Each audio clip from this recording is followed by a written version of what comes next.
It's the start of the 10 days of darkness. Hi, Tara, no sound. Oh my goodness. Okay, I'm going to have to start again. Can you hear me now? Yes. I love you guys. Thank you for sitting there for what, the last 20 minutes almost, 15 minutes. Oh gosh, you're wonderful. I love you. Thank you so much. Okay, so obviously I have to edit this for the replay. Bless you. Thanks for being here. Thank you for letting me know. I just saw your hearts. I wasn't reading the comments. Okay, let's start again, shall we? This is so fun. Okay. All right. My heart is racing right now, by the way. My heart is, since I sat down just minutes before to speak to you, my heart really started racing. And I was like, whoa. I don't know if it's just me or if it's you or you're feeling this energy. Maybe it's just because I'm like really speaking into something which I'm feeling is really, really big. I'm feeling it. So I hope you're feeling it too. Let's share in that. So yes. Okay, so let me start again. Welcome to Self Love Talks, my beautiful angels. I love you so much.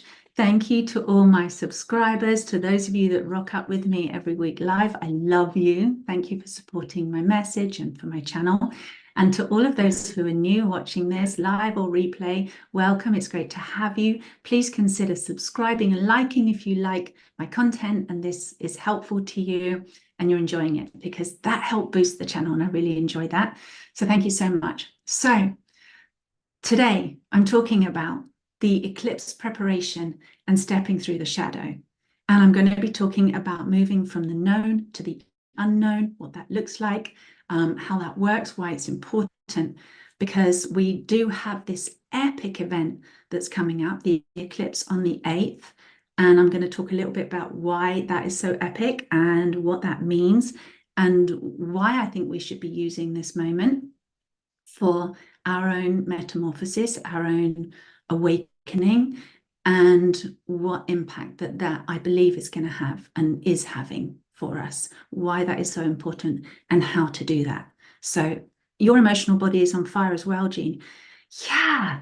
And Robert's saying intense times. Yes, right? It's almost like, whoa. I feel like if we're all holding hands together, like we'd be like conducting lightning or something. It's like supercharged, because these energies are really intense. And we are, of course, in the middle of the eclipse season, and the eclipse season happens twice a year. So this is not like a new thing. It happens all the time. There's always eclipses. Most of the time, they're partial eclipses. But we start with a lunar eclipse. 2 weeks later, we have the solar. 2 weeks later, we have another lunar eclipse. So we have this, what the astrologers call the eclipse season or the eclipse window. Now, as I was saying, but you didn't hear me, the last total eclipse apparently was in 2016 or 2017. I can't remember. I'm useless at remembering specific dates and things and times. But I'm not obviously an astrologer. I'm not an expert on these things. I just really, really enjoy listening to that information and the relationship that we have with our planetary bodies. For me, it's like having a relationship with the organs in my body. Like, you might not think of that as an important thing, but if you don't have a relationship with your heart or your liver or your stomach, then you're not in relationship with yourself. You're not connected, and things that are disconnected tend to not work. Right? So it's like plugging the consciousness in to those parts of ourselves. And then, of course, you get the conductivity, you get the connection, you get the relationship, you get the flow of energy and communication, and things work better. And so my connection to my physical bodily organs is really important. They're each giving me messages. They're each doing something for me as part of my well-being, as part of my life experience. And I think of the planets like that they are heavenly organs, if you like. They all have a sound, they all have a frequency, and they all have an impact on us all the time, whether we realize it or not, whether we believe it or not. That is actually happening on an energetic level. So when it comes to big events like this with the sun, and for me, and I think I can say this, is for everybody across the board, the sun is our representation of the divine masculine. It's like the physical manifestation of God that we can see, because it is the ultimate light for our planet. It sustains life. Without it, we wouldn't exist. And it's, akin to that God vibration, that God consciousness, that without which we would not be here. We all come from a creative source. We all come from a supreme information place, whatever you believe that is, a higher consciousness. And for me, the sun represents that. And so the sun is always giving us information. It's sending us light, and light is information. And if you were able to see the information encoded in the light of the sun, and I would call this, and I do call this, light language. And I actually have had times in my life where I've physically seen the codes that come from the sun. And I mean physically, as in my eyes are looking at an actual thing. I'm not imagining it. I'm not in a meditation, visualizing it or something. I'm actually seeing it through my eyes, as real as I'm looking at my computer screen right now to connect with all of you. And like, it's in front of my eyes. And the way that I perceive these light codes is like kind of, what would you call them? Like clusters of sacred geometrical solids, except they're not solid, it's in light, but light still has a density. So it has a certain level of solidity, but they're clusters. And this information, it's like programs, instructions that get sent to the earth, the elementals, and the elementals then create from those instructions. Much like when we want to assemble a piece of furniture from IKEA and we're looking at the instruction manual and we're following the instructions, and then we can actually build from those basic elements and create something out of basic elements. And so the earth elementals actually always do that. They're receiving the information codes from the sun and creating. And you might not agree with me, you might not believe me. That's okay. I'm just telling you this is my experience, right? This is what I actually see. But let's take that on a personal level. So how is the sunlight informing us? What information do we get from the sun? Aside from warmth and heat and light that we obviously need to survive, what codes, what information are we receiving on a subconscious level from the cosmos, from the sun, from these planetary bodies? And what does that do to us? What impact does that do? Are we receiving? And what if we could receive that consciously? So that's a whole another conversation. But let's say that we are receiving information. And so what happens when that sun is eclipsed? So yes, it's an eclipse of light for us physically, an eclipse of the warmth. And it's quite a spectacular thing to experience and to see. And the ancients, our ancestors, revered these solar eclipses. They were also very fearful of what other events, maybe catastrophic events or signs that represented may happen, as a result. Maybe huge amounts of sacrifices were given during solar eclipses. That was always a huge tradition, going way back to the Mayans and the Incas.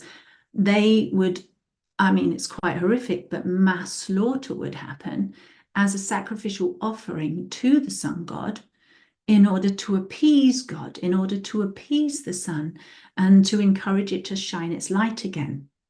We might think, well, that was a long time ago. We're more advanced than that.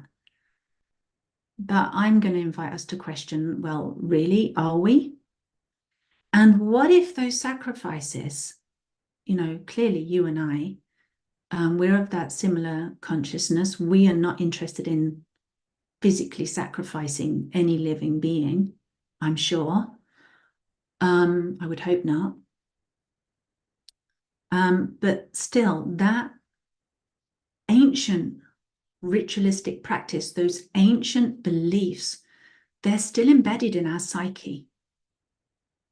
And I know this because I've read it in people. Like, we might think, okay, I'm just a singular being. I only have the memories in my mind of what's happened in my lifetime, consciously or subconsciously. But actually, when I read into the soul library of people and I read into the subconscious of the information that we can't readily access, that's stored way back there in that Akashic records, in that library, and it's like, actually, our souls have been here again and again and again. We are a walking, living library of information.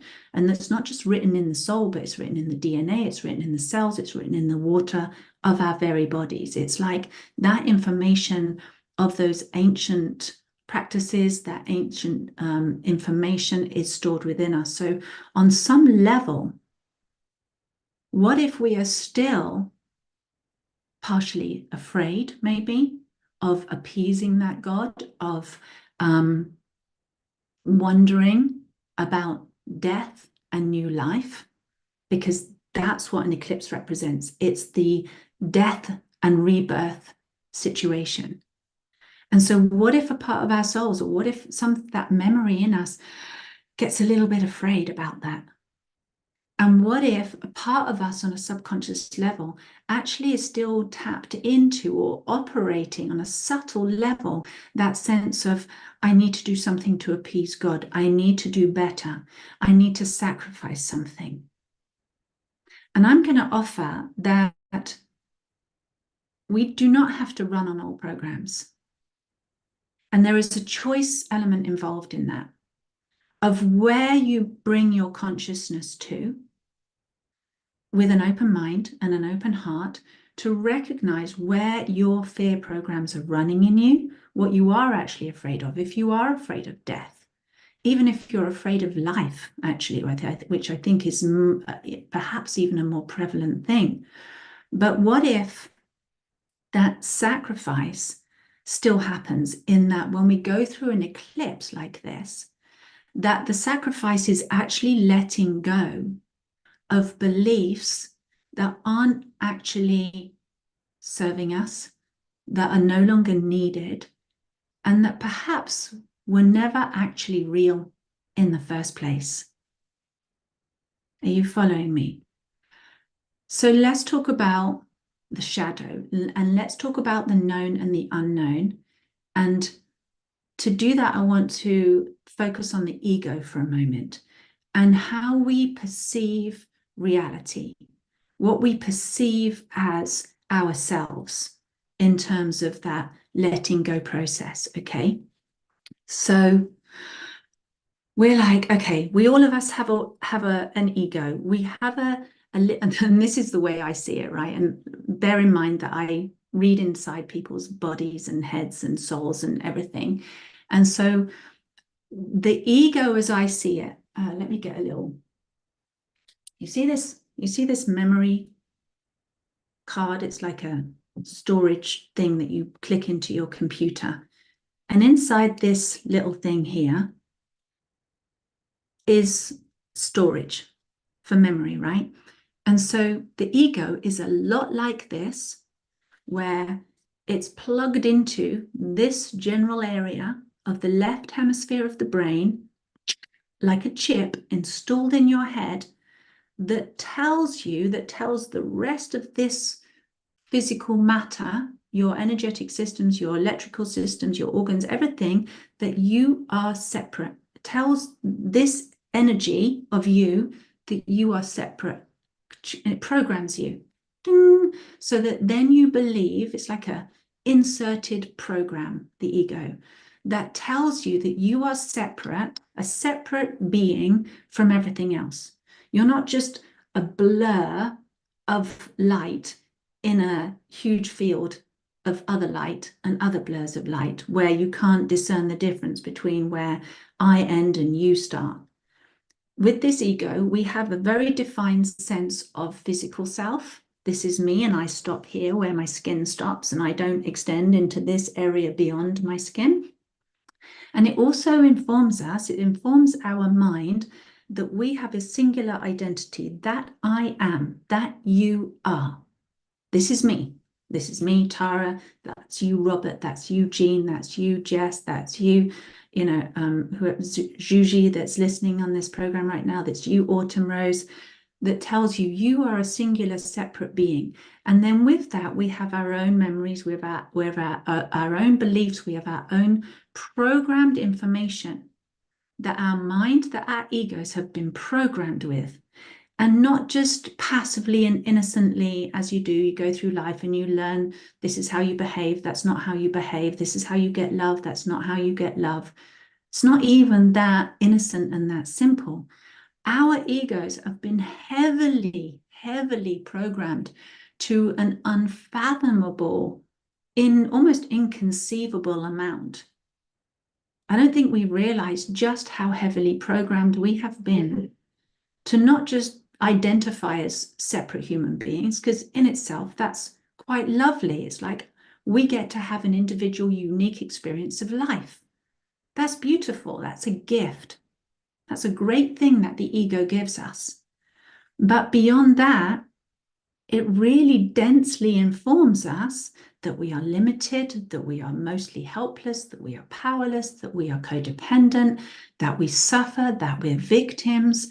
And it installs within us so much fear programming that if we don't behave in a certain way, then maybe the sun will eclipse and it will be dark forever and God will reject us, and, or we will be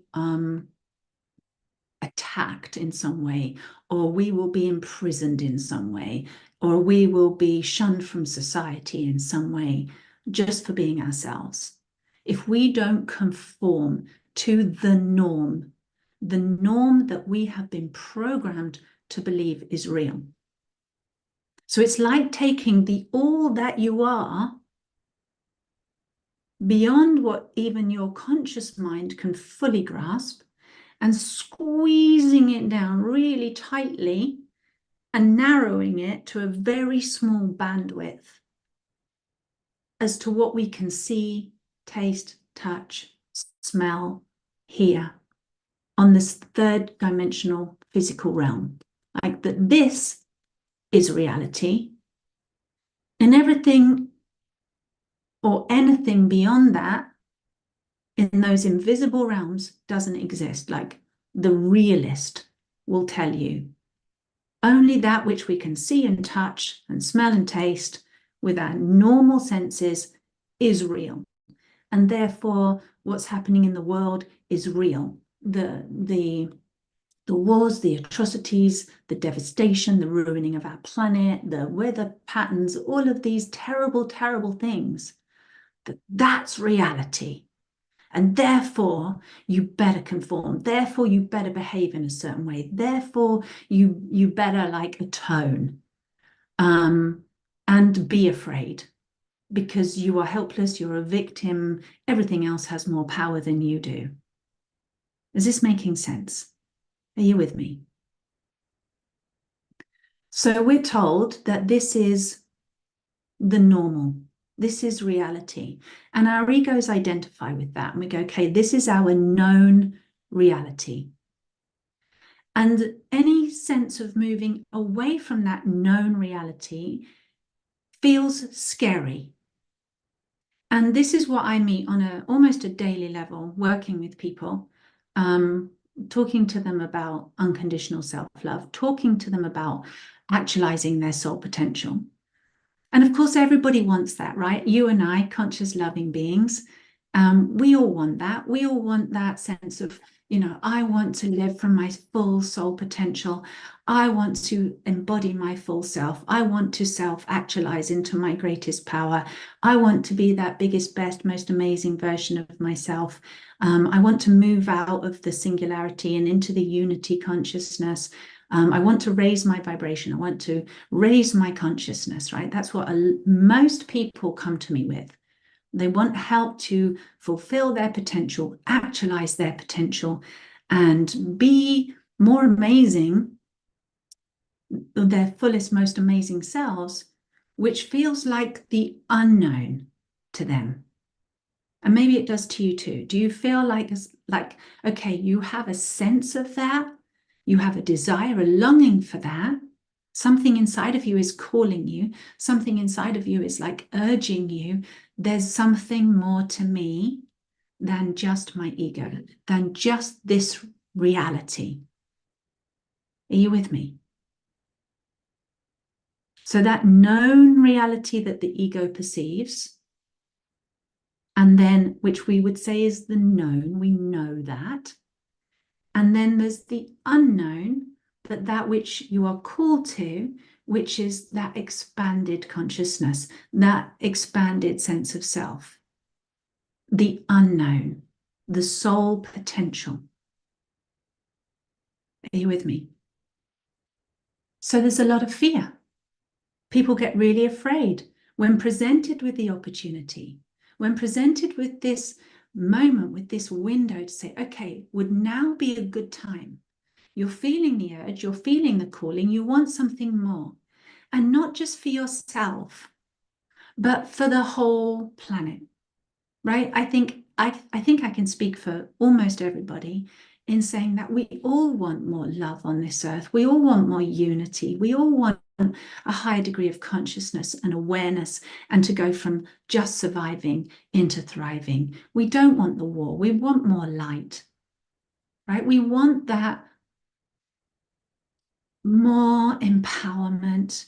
We want that higher energy, that higher frequency for ourselves, but we want it for everybody else too. And that feels like something that feels genuinely sustainable, like that would sustain us, and not just sustain us as a basic level, but where we can actually thrive, or we're being our full selves together. Wow, right? We all want that. But the option of taking that step from that limited, constrained sense of ego self. Yeah, but this is my reality, and I've got this to deal with, and I've got this problem to deal with, and I've got this money issue to deal with, and I've got, the reality issues. And to say, okay, I want to move into that unknown soul reality, let's say, but I'm really kind of stuck in my ego reality, and I'm afraid to move from this known ego reality into that unknown soul reality. Is this making sense, right? There's a lot of fear. So even when people are presented with that, and I can genuinely offer a way to move from that ego, narrow sense of self into that bigger, expanded sense of self. And so it's a very tangible offer. It's a very real thing. It works. It's proven, done it tons of times over. And yet people are like, I really do want that. I want to follow my soul calling. I want to follow my soul path. I want to embody my full potential. But the actual doing of it feels terrifying for people. So they'll come up with reasons. They'll come up with excuses. Now, take this into your own life personally. Where are you limiting yourself with fear? Because there's a part of you that's going, well, there's this unknown space, this unknown aspect of you that you want to move towards, or you want to embody, but you're not doing it. There's a limitation, there's a fear, there's a, this and this. But I can't because not yet, I'm not ready. This and this is holding me back. Like, how can you relate to that? What in your life right now are you afraid to let go of, or afraid to move towards? So coming back to this eclipse moment, or every now moment, is that opportunity, I feel. We don't have to just reserve this for special, big, magical, cosmic events that are happening.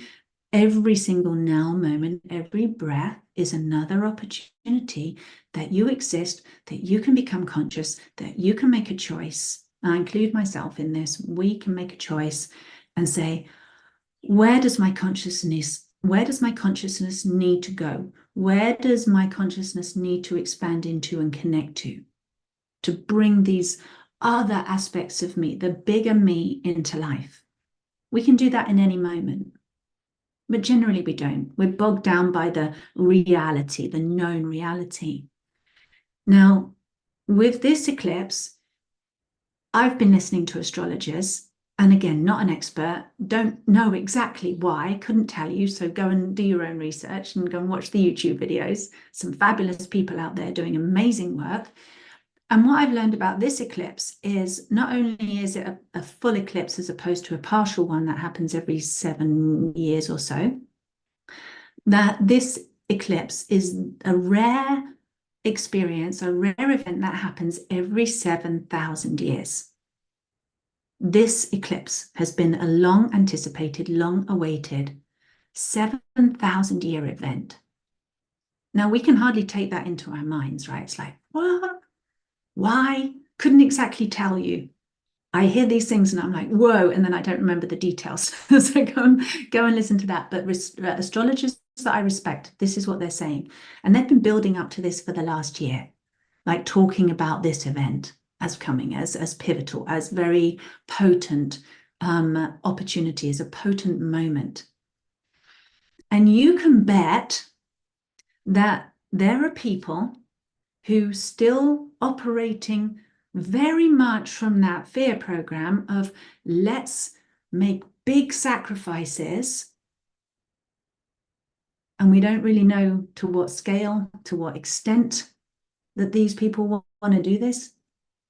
But I could pretty much put money on it that they are and they will be creating some kind of ritualistic sacrifice in order to make use of this eclipsed window moment where that sun is eclipsed, where the codes that come from the sun, the light that comes from the sun, that divine light that shines on us during that eclipse window of those 4 minutes, 28.1 seconds at its longest shadow time, that there will be sacrifices going on to appease those. It's like those ancient rituals, I'm willing to bet, are still being enacted for whatever purpose you can come up with. I'm going to leave that to you to decide or imagine what that is. I don't even want to get into that. But what if for us that this eclipse moment is a moment for us, is a portal for us to notice, to bring consciousness, to rebirth our consciousness through that shadow, to notice our fear, to become very, very conscious of it, and to become conscious of what we're afraid of, really. Because whenever you go into a very dark space, and it's scary because it's dark and you don't know what's in that darkness, some big monster might come out and jump out and gobble you all up or something, right? Or the boogie monster's going to get you. But when you shine a light into that dark space or into that dark cave, you're probably not likely to find a monster.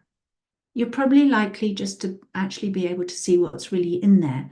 And because you can see whatever you're going to face, even if it is a monster, because you're seeing it, the fear can lessen, because now that you can see it, you can do something about it. Whereas if you can't see it, you're powerless. And I believe that's what's been used against us in this programming of like, what we can't see, we are powerless over. Because we don't see the programming. We don't see where it actually originates from. We don't see why. We don't understand it. And some people will deny it altogether because it just seems so far-fetched, because that's not the real reality. Right? So we don't know what we're fighting. That's far more scary. You don't know what's going to happen if you don't comply and if you don't do what you're told to do in this world. That fear is the thing that grips people.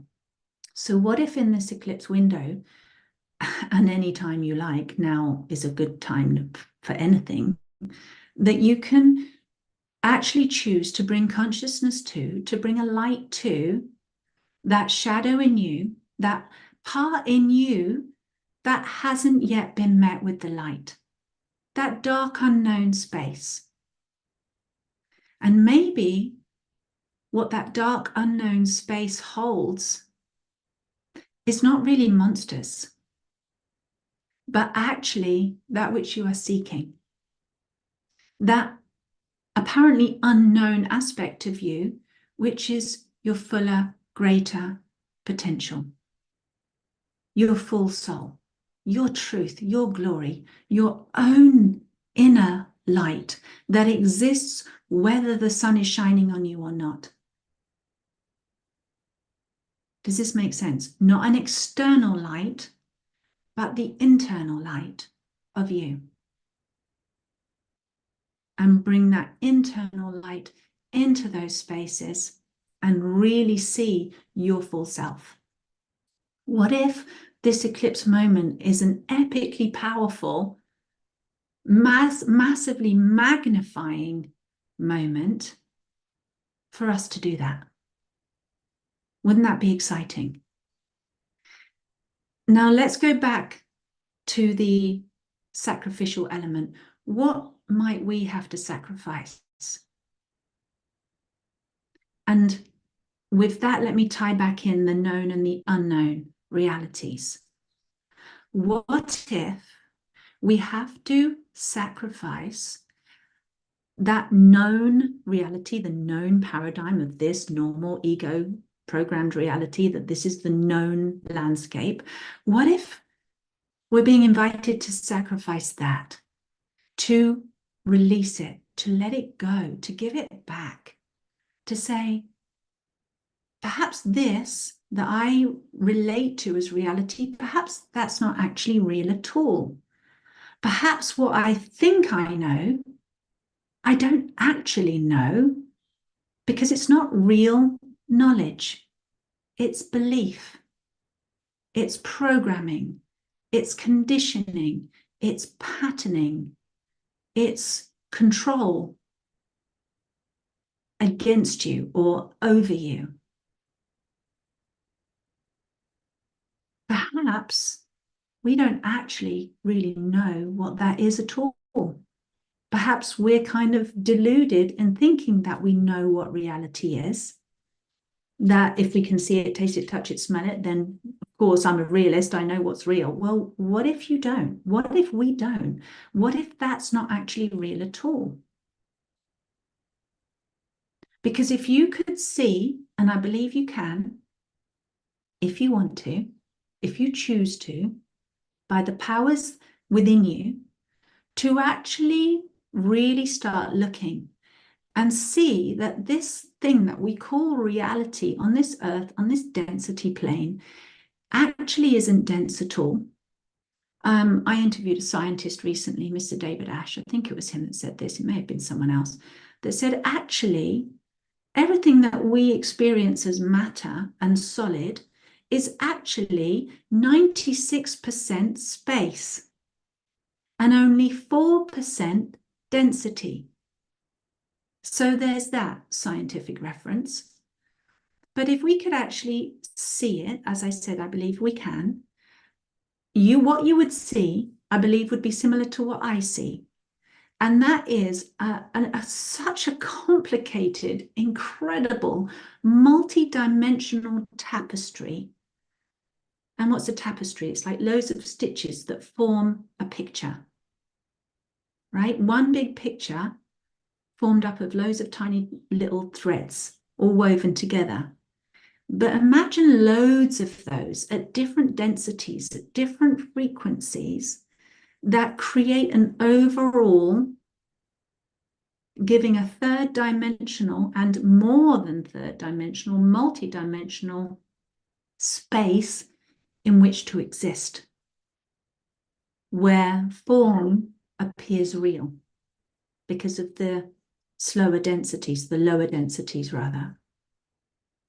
And where we get a sense of light, where we get a sense of shadow, where we get a sense of higher vibration and lower vibration and higher feelings and lower feelings and higher thoughts and lower thoughts and every scale that you can imagine woven into this multi-dimensional tapestry, and sound and color and everything, all of those frequencies woven in, so that our senses, which are programmed to pick that up, they're designed to pick that up.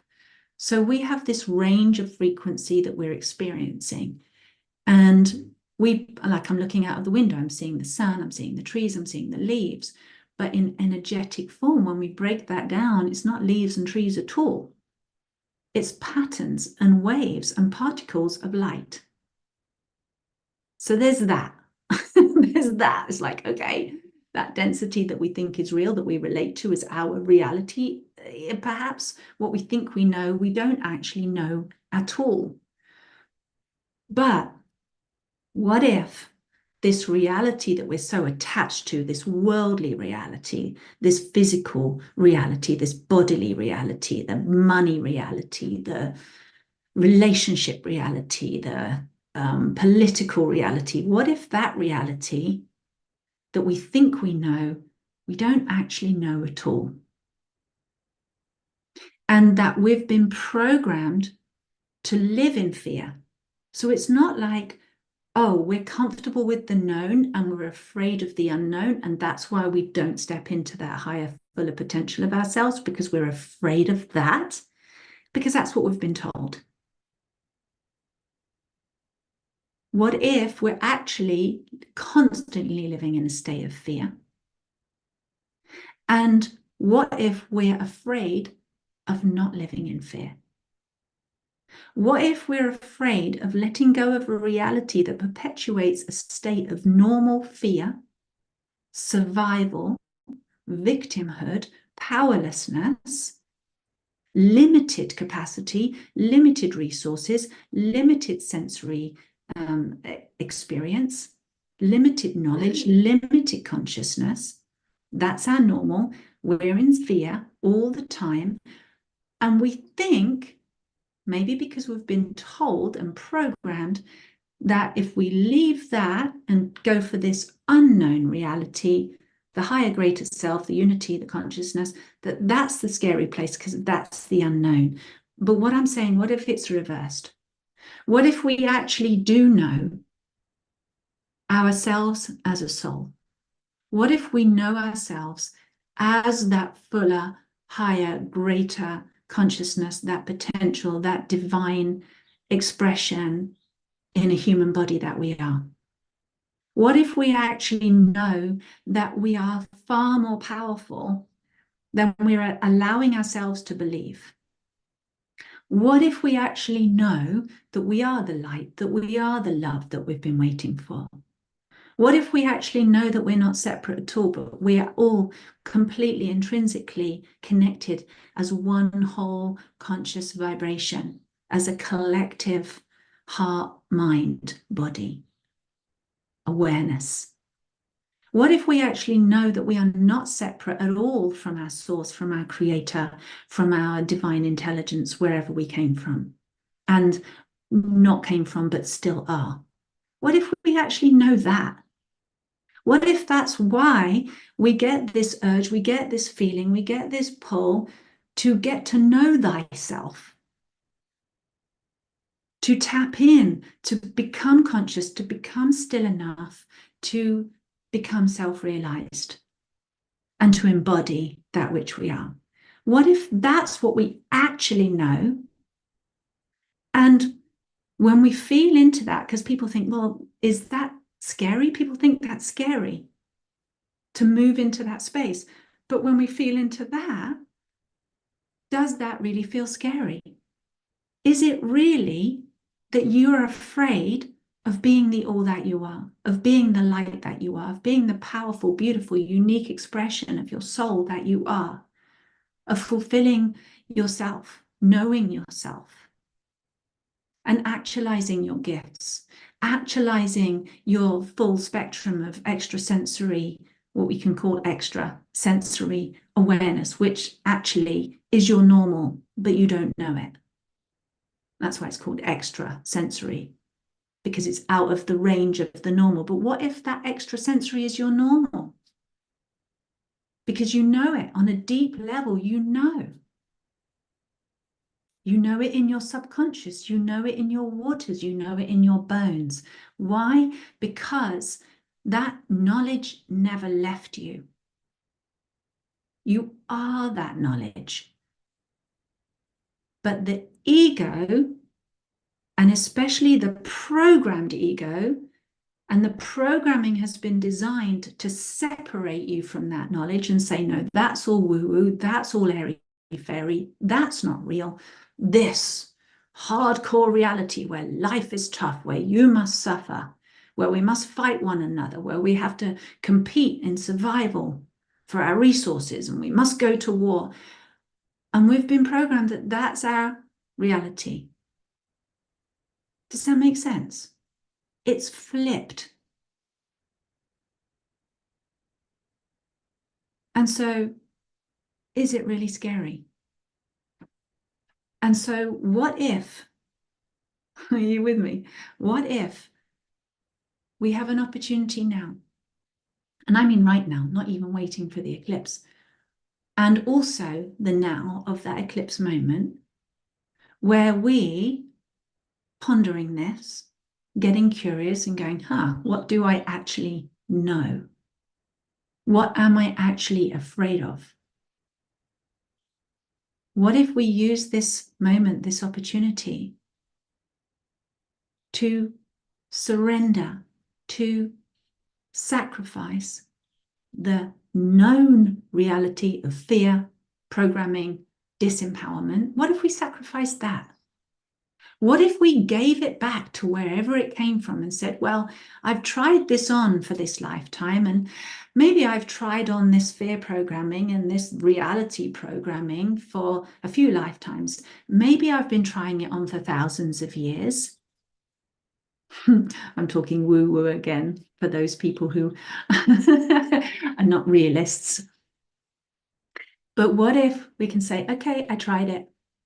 Yeah, actually, that's something that I've been taught to believe is real, but I don't actually know. I don't actually know. That's not my known reality. That's not my truth. And I'm not going to wear that anymore.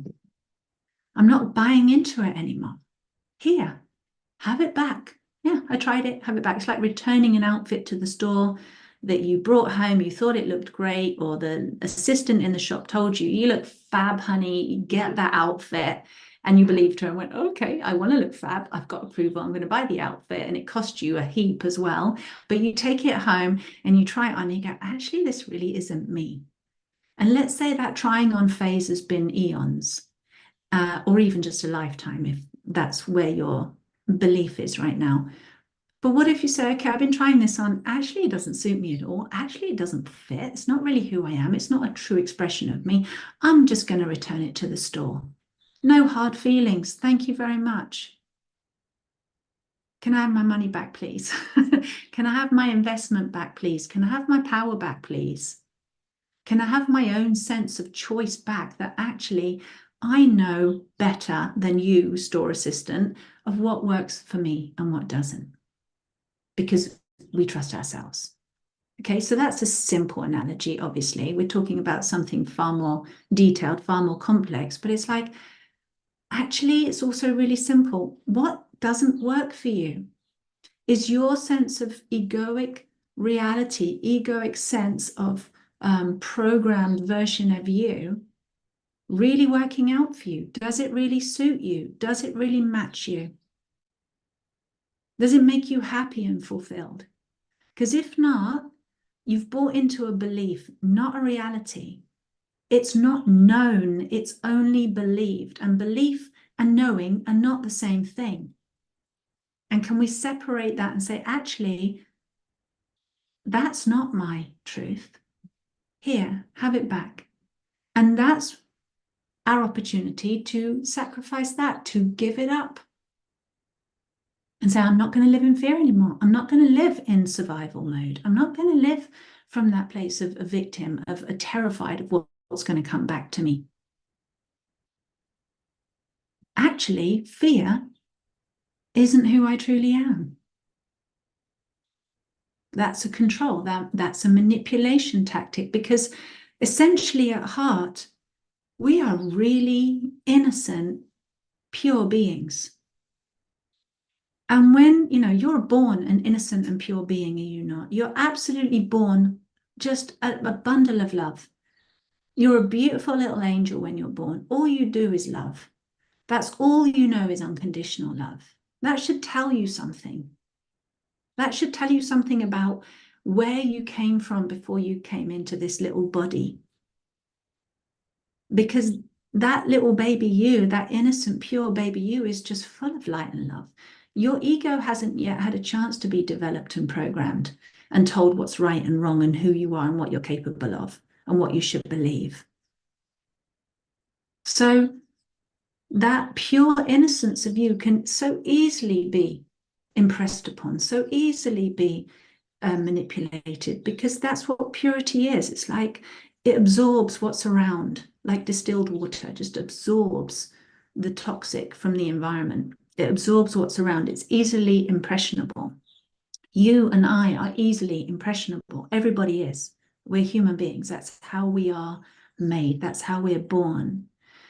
And so what if all of that stuff that's just been impressioned upon us, actually we have the power to be unimpressed with and to decondition ourselves and give it back and come back into that purity and own the power of that. Because when we're little babies, we don't yet know ourselves. We don't yet know that that's our power. We're naive in that sense. But we don't have to maintain our naivety. We can retain the innocence, because we do. You still have that innocence within you. You can't kill off the innocence. But the naivety doesn't have to be there anymore. We can say, what if that innocence in me, that pure light in me, that incredible, beautiful, higher consciousness, that power, that spirit, that energy, just feel in yourself right now what I'm talking about. That real you is the power. And what if there are certain forces out there that know that, and that's why the moment you're born, and even before you're born, whilst you're still in the womb, that impressing, that programming, that conditioning starts to sabotage you so that you don't realize yourself, so that we don't grow out of our naivety and grow into our power, that we stay helpless and naive and dependent. Does that make sense? Why would such a sabotage happen? Because you are the power. You're where it's at. It's not an unknown, it's a known. You know that this is the truth of you. Your heart tells you the truth. Your heart is the truth. Your heart knows the truth. Our ego mind doesn't.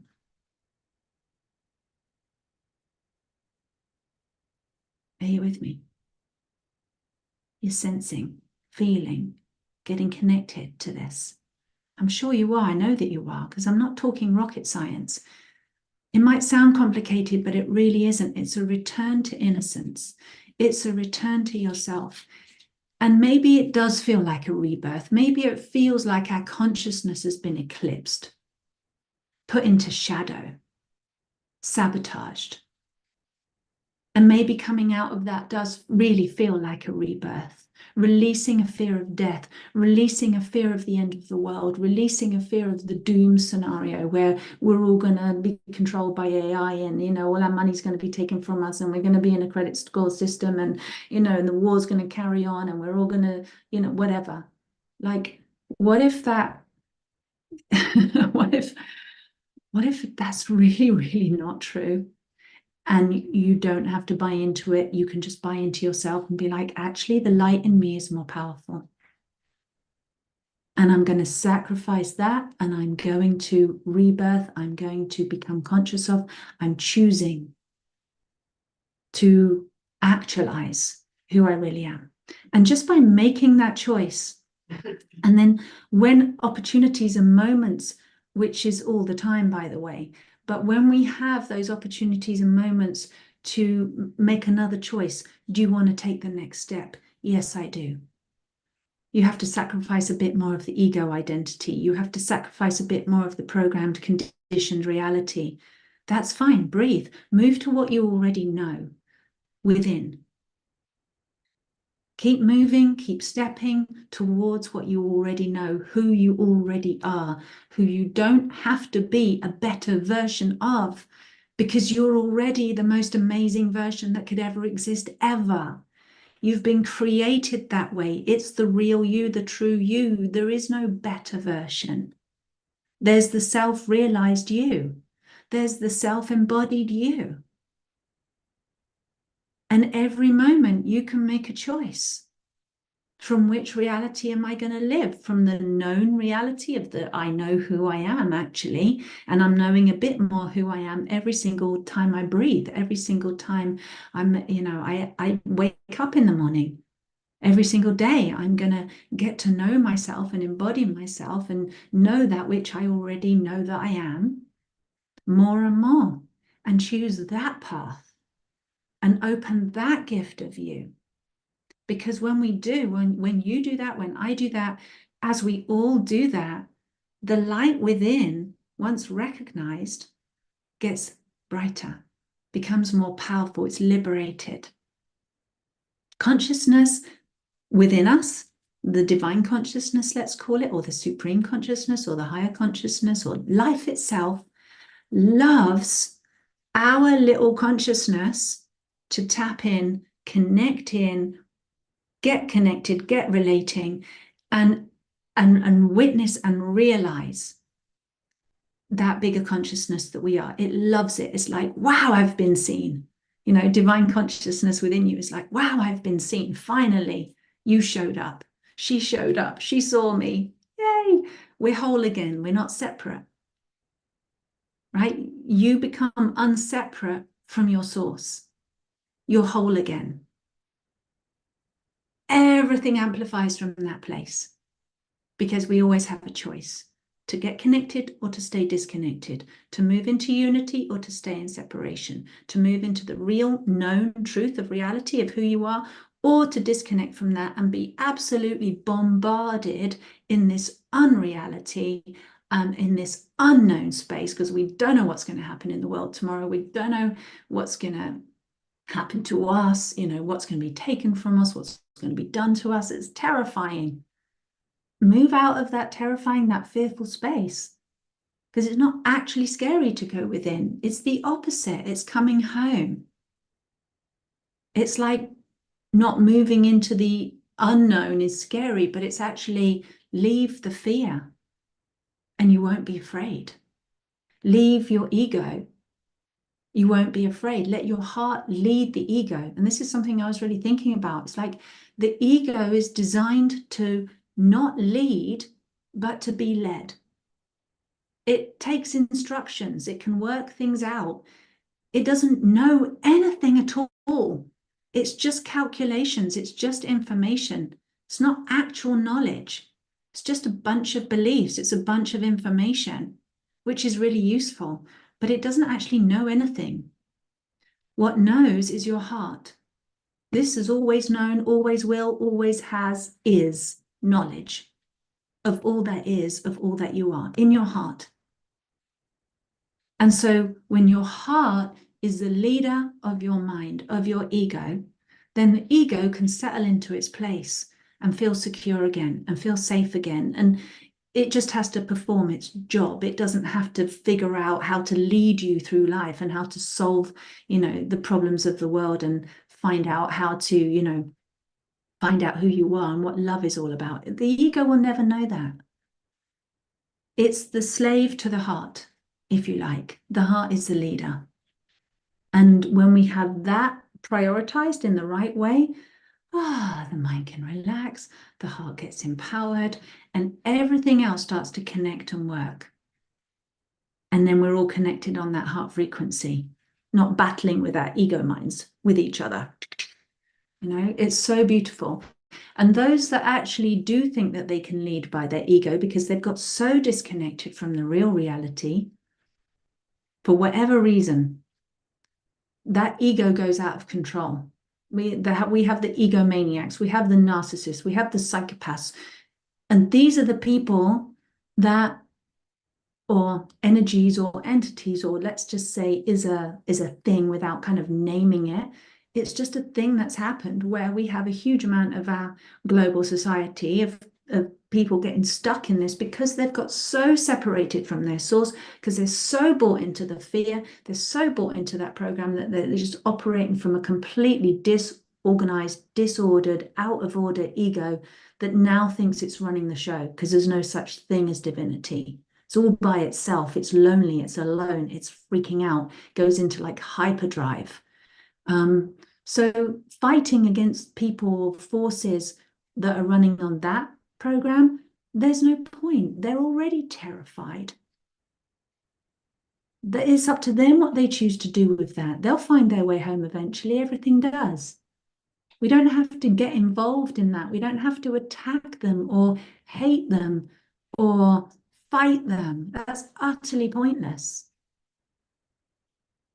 We don't even have to stop them. We just have to say, okay, you do your thing. I'm going to do mine. Bless you. I love you. We can bring in forgiveness, and we can talk about forgiveness on another one of these episodes. And we will do. Let's talk about forgiveness and go deep into that. We can also just actually say, I'm going to take my real self back, actually, and here's what isn't me, and live from that place. And, gather together and let's do this together, because there's so many more of us doing that. And so, in summary, I hope this is helping. I hope it's making sense for you. I hope it's giving you value. I'm just sharing what I feel, what comes to me, what I find like, wow, yeah, supportive and helpful. So I hope that this helps you as well. And so in that eclipse moment, I am certainly, it's going to be on the 8th, depending on where we are in the world, it's all going to be a different time for all of us, obviously. But I suggest that you research wherever you are in the world exactly what time that's happening. And let's maximize this window. And during that eclipse phase of where the sun's being eclipsed, and then the 4 minutes, 28.1 seconds of that total darkness, and then out the other side, during that period, I hope that you will choose to do what's right for you, what you feel is your rightful thing to do from your own heart, from your own knowing inside. You don't have to listen to anything I say or anything anybody else says, because you know what's right for you. But my feeling is just being in the heart, listening to my heart, connecting to that voice of sovereignty, that beautiful divine knowing inside of me, and just staying there. That's what I'm going to choose to do. And be in the love, basically, a simple way of saying it. Out of my ego, unplugging from whatever else is going on out there, whatever other stories, whatever's happening. I'm going to spend that eclipse time in here. And I will see you on the inside with that. Because that's where we all meet. That's where we all are. And so I want to leave you with this possibility. I love your comments as well. Thank you for commenting, being here and sharing this with me. I want to leave you with this possibility that if you have that soul calling that I was talking about, where you're like, well, I want to know practically how. Yes, we can get into our hearts. For some people, that's not as easy said as done, because the level of disconnection is so great. It actually does feel scary, and it does feel hard to let go of the fear paradigm, and it's scary to let go of fear itself, and to step through that portal, to step through that shadow and meet their real selves and actualize themselves, and just to be in love and to love every single part of themselves. And, because when we love ourselves, it basically means we're ending between yourself and anything else, right? You are love. And when you love yourself, you're bringing yourself into unity with the love that you are. You're not holding yourself separate from love and saying, well, I'm not lovable and this part of me is not lovable. And how do you know if you're not fully loving yourself? Because your physical, your mental, your emotional, and your spiritual experiences, your bodies, mental, emotional, physical, and spiritual bodies, will be suffering in some way. Because suffering equals disconnection from love, disconnection from source, disconnection from truth. That's That's at its most fundamental level. So we know when things are a bit wonky, they're not working out, we're having issues, we're having troubles, there's aspects of us that are still going unloved and in separation and not in connection with love. So I would say that's pretty much everybody, right? To various degrees. So to step into that decision, so I'm going to go on that journey. I'm going to relate to myself with unconditional love. I'm going to reclaim myself as love. I'm going to embody my full power, my full potential as love that I am, and include all that I am. And with that love, with that consciousness, awaken to my true self and embody my true self. And if that's something that you want to do, you have a calling for, and you're saying, right, actually now is a good time. I'm ready, I'm willing to do that. And you want to do that with me, and you want to do that with the group that I'm running that starts on the 6th of May, please get in contact. You can send me a message below. You can go to my website, taraloveperry.com. You can send me an email, and I will send you information, if you haven't seen it already, about the self-love and soul reading training, 18-month training that starts, where you get to do that for yourself. And you get to learn how to facilitate others through that space too. So you up level, you upskill, you do it for you, and then you do it for others, just as I do. And we get to do that together. And it's really, really epic, and it's really, really fun. So if that sounds good to you, reach out to me and I'll give you the right information. Emailing me is the best way to do it, or putting a comment below this video, and I'll get back in touch with you. And I'm just wishing all of you an amazing, epic eclipse event, a wonderful rest of week, and I'll see you on the inside. Thanks for being here. So much love.